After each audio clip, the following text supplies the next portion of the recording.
The executive director of UN's World Food Programme, WFP, David Beasley, has repeatedly warned that in addition to the damages that emerged with the global health crisis, the world could face multiple famines of biblical proportions that would likely cause 300,000 casualties per day, triggering a hunger crisis. Now, this critical situation is already a reality for many countries. A couple of months ago, while speaking at an online briefing broadcast by the UN on YouTube, Facebook, and Twitter, the WFP chief disclosed the distressing fact that 821 million people are currently battling with food insecurity.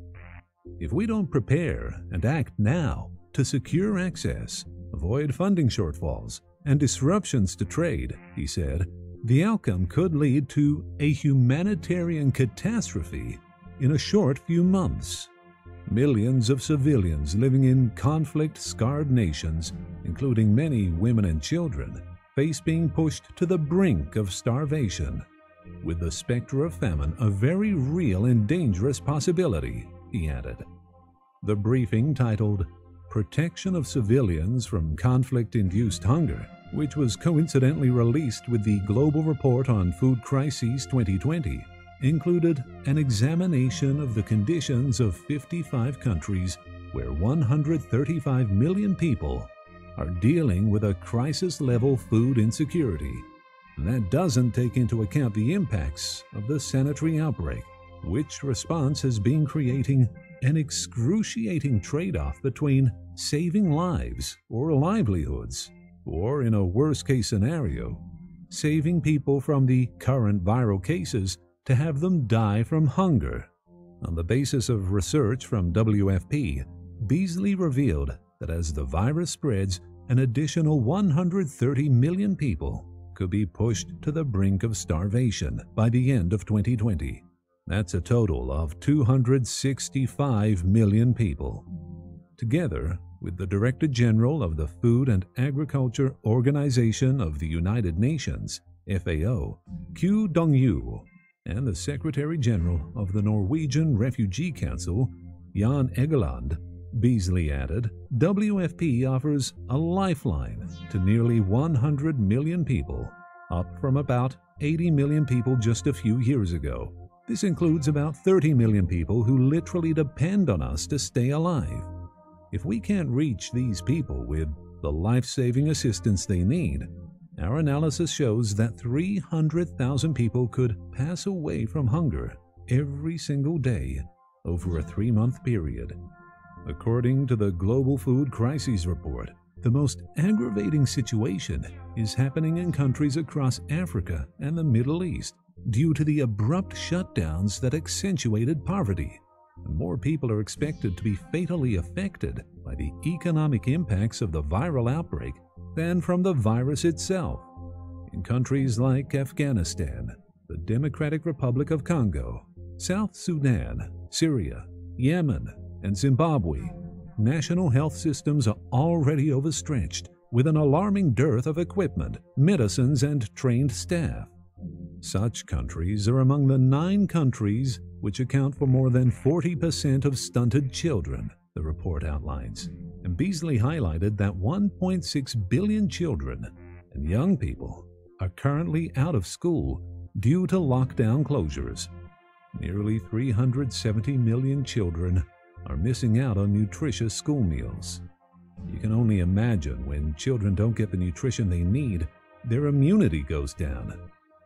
The Global Food Crises Report also points out that health crisis aside, of the 135 million people suffering acute hunger, 77 million are in countries affected by conflict.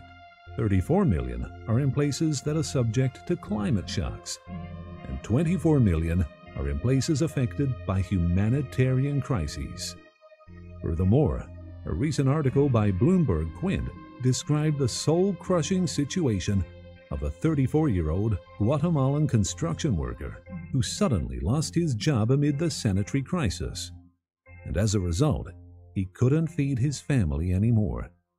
Matilde Alonso, sat up all alone till late that night, his mind racing, and fought back tears.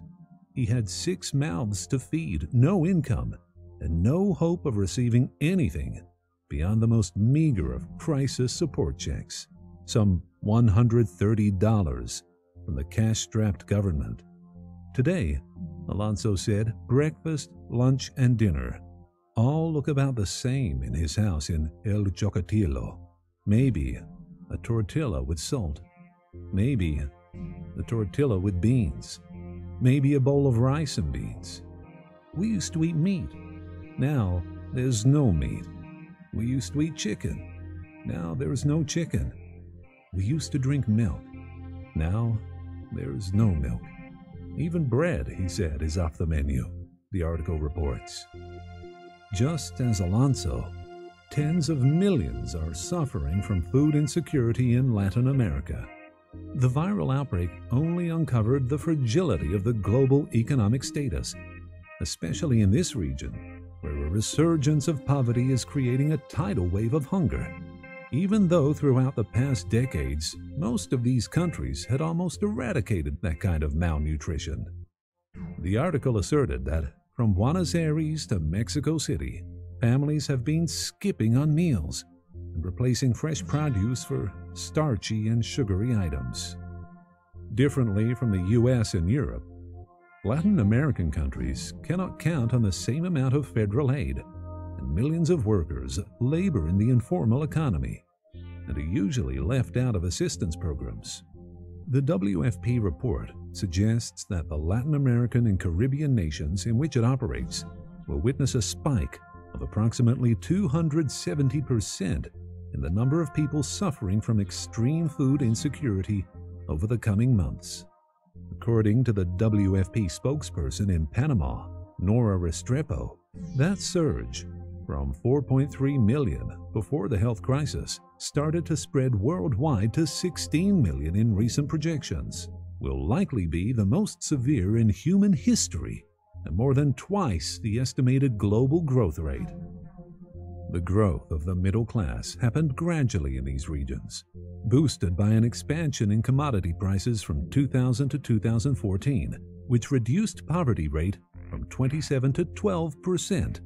However, as demand for such materials decreased, there was a rapid reversal that drove Argentina to a deep recession and Venezuela to a calamitous economic situation.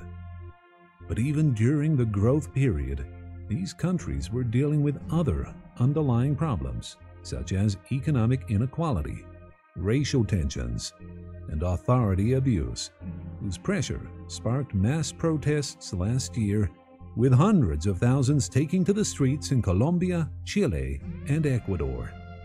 The occurrence of a viral outbreak has pushed these economies over the edge, and the precariousness of the situation led millions to move from relatively comfortable lives to not knowing where their next meal is coming from, Bloomberg emphasizes.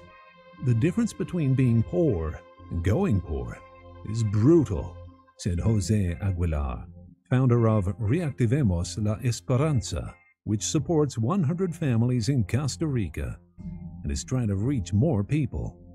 When you're middle class and you have food, access to education, and are accustomed to a certain quality of life, and all of a sudden it's taken away from you through no fault of your own, that hits families really hard. The head of Bancos de Alimentos de Mexico, Maria Teresa Garcia, this economic and health crisis is just starting, and it'll result in the largest number of people living in food scarcity in recent times. This crisis is going to leave a mark for a long, long time. It is already possible to see that the other parts of the world are entering this process of reversal.